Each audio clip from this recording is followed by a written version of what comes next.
오늘 하세나 본문은 열왕기상 18장 1절에서 15절까지의 말씀입니다. 많은 날이 흘러서 3년이 되던 해에 주님께서 엘리야에게 말씀하셨다. 가서 아합을 만나거라. 내가 땅 위에 비를 내리겠다. 엘리야가 곧 아합을 만나러 갔다. 그때에 사마리아에는 기근이 심하였다. 아합이 오바댜 국내 대신을 불렀다.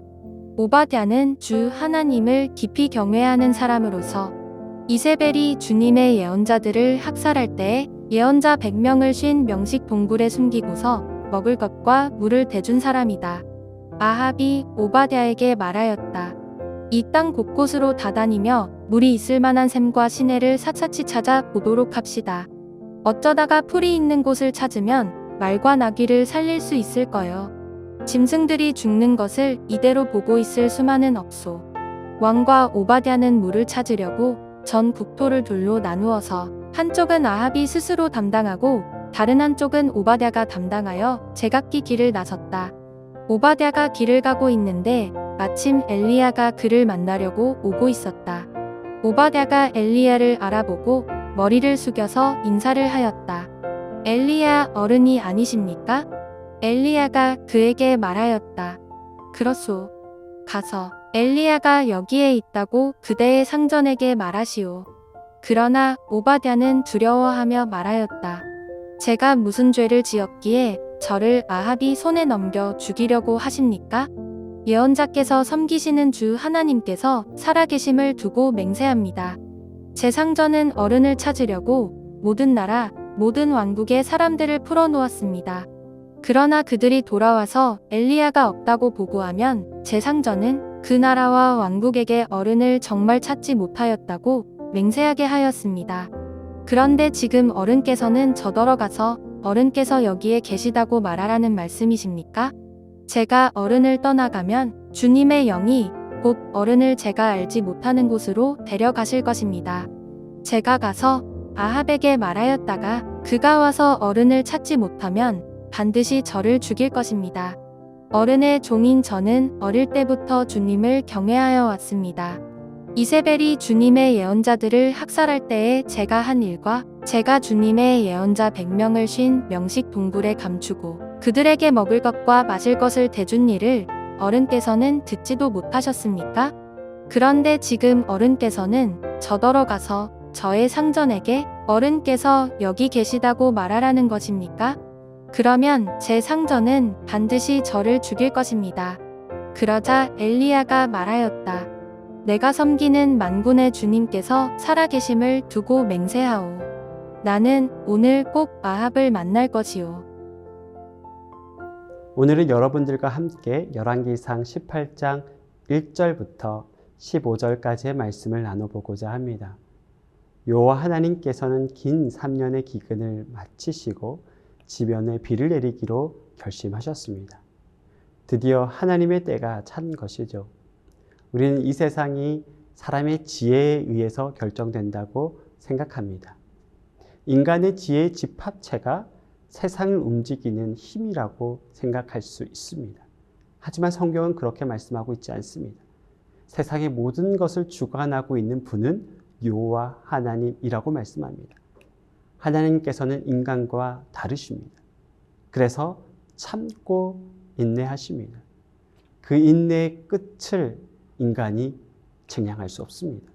하나님의 인내는 사람을 향한 사랑의 결정체입니다. 하지만 사람들은 그것을 잘 모릅니다. 사람들은 자신이 할 수 있는 최대치를 합니다. 이 문제를 스스로 해결하려고 하죠. 그것은 아합도 마찬가지였습니다. 아합은 왕으로서 가뭄을 해결할 수 있는 최선을 다합니다. 오바댜와 함께 전국을 다니면서 이 땅의 모든 물의 근원을 찾으러 다닙니다. 그래서 문제를 해결하려고 하지만 소용이 없었습니다. 고린도전서 1장 25절에 이렇게 말씀하고 있습니다. 하나님의 어리석음이 사람보다 지혜롭고 하나님의 약하심이 사람보다 강하니라. 아합은 하나님의 어리석음이 자신의 지혜보다 크다라는 것을 잘 알지 못했습니다. 그래서 끝까지 자신의 힘으로 이 문제를 해결해 보려고 노력합니다. 하지만 아합은 그 문제를 해결하지 못합니다. 그리고 이 모든 일의 근원이 엘리야라고 생각합니다. 그래서 그를 죽이려고 백방으로 찾아다닙니다. 엘리야만 죽으면 이 저주와 같은 기근이 마칠 수 있다라고 생각했던 것이죠. 아합은 문제의 근원을 자기 자신에게서 찾지 않습니다. 자신의 악함과 자신의 죄에서 찾지 않습니다. 이것이 바로 인간의 어리석음입니다. 그런데 하나님께서는 다시 한번 그들이 어리석음을 돌이킬 수 있는 기회를 우리에게 주십니다. 하나님의 때에 비를 내리기로 작정하신 것이죠. 주목해 봐야 할 것은 이때에 하나님께서는 준비된 사람을 사용하신다라는 겁니다. 오늘 본문에는 오바댜라는 사람이 나옵니다. 오늘 본문 3절에 오바댜를 이렇게 말씀하고 있습니다. 아합이 왕궁 맡은 자 오바댜를 불렀으니 이 오바댜는 여호와를 지극히 경외하는 자라. 오바댜는 아합보다 여호와를 두려워할 줄 아는 사람이었습니다. 하나님의 선지자를 모두 죽이려고 하는 그 긴박한 상황 속에서도 100명의 선지자를 숨겨주고 살려줍니다. 오바댜는 자신의 목숨을 걸고 선지자를 살립니다. 만약 오바댜가 하나님보다 아합을 더 두려워했다면 절대로 그들을 숨겨줄 수 없었을 것입니다. 하지만 오바댜는 여호와 하나님이 어떠한 분인지 아는 사람이었습니다. 그래서 성경도 그가 여호와를 지극히 경외했다라고 말합니다. 하나님께서는 하나님의 때에 준비된 사람을 통해서 하나님의 일을 하십니다. 하나님께서는 오바댜를 통해서 엘리야가 아합에게 나아갈 수 있는 길을 엽니다.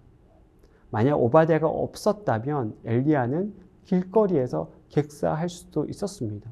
왜냐하면 아합이 주변 모든 나라, 모든 고을에 엘리야를 찾아 죽이려고 했기 때문입니다. 전국에 엘리야를 찾아 죽이거나 잡아오라는 지명수배지가 붙은 것이죠. 하지만 하나님께서는 오바댜를 통해서 엘리야가 아합과 대화할 수 있는 길을 여시고 이스라엘 백성들이 다시 여호와 하나님 앞으로 돌아갈 수 있는 길을 준비하십니다. 하나님의 심판의 목적은 처벌에 있지 않습니다. 하나님의 심판의 목적은 이스라엘 백성들이 다시 돌아오는 데 있습니다. 이스라엘 백성들이 다시 돌아오기 위해서는 하나님의 때까지 기다려야 합니다. 그리고 준비되고 예비된 사람들을 통해서 하나님의 일을 하시죠. 사랑하는 성도 여러분, 우리가 하나님께서 우리의 삶을 인도하시지 않을까, 우리 삶에 개입해 주시지 않을까 답답해 할 수 있습니다. 하나님께서 우리의 인생을 아무것도 하시지 않는다라고 생각할 수 있습니다. 하지만 절대 그렇지 않습니다. 하나님께서는 우리의 인생의 가장 좋은 때를 기다리고 계십니다. 우리는 그때를 사모하고 기다리고 준비해야 합니다. 여호와 하나님을 경외함으로 하나님을 기다리고 바라봐야 합니다. 오늘 이 하루도 여호와 하나님의 때를 기다리고 기도하는 성도들이 되시기를 진심으로 소원합니다. 오늘의 아시조는 열방의 교회들을 위해 기도하는 것입니다. 열방의 모든 교회가 주님의 뜻을 기쁨으로 따르는 교회가 되기를 축복하며 함께 기도합시다. 오늘의 아시조 함께 하시죠.